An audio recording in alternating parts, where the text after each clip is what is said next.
I read a lot. There were always contests at the library in the summer where, if you read 10 books, you got a little gold star. If you read 20, you got like 2. And there were like 5 or 6 girls and I that would always read like 35 books, and we'd see, who could do the most.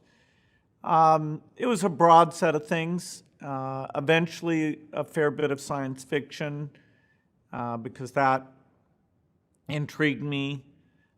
Some biographies, understanding what different leaders had done and how they'd picked what they'd wanted to do. And so I'd say science fiction and biography were the categories that had the most impact. Yeah, among the science fiction things,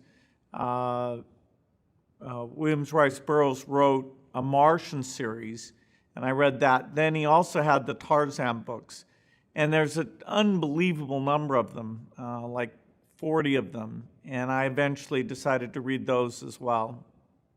I didn't actually read Catcher in the Rye until I was 13, and ever since then, I've said that's my favorite book. It's very clever.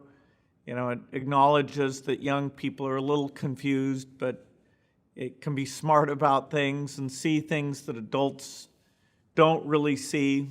So I've always loved it. My second favorite book is the book by John Knowles called A Separate Peace, and that's a phenomenal book. I've been reading it to my son recently.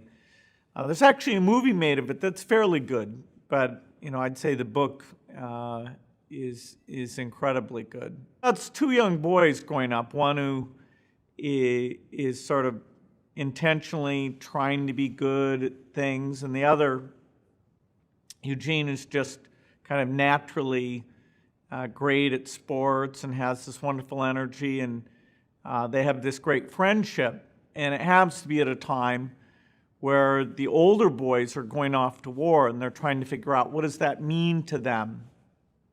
And the author talks about this period of his life as really defining the rest of his life, how he sees everything, as sort of in comparison to this period where he didn't really know where he fit in.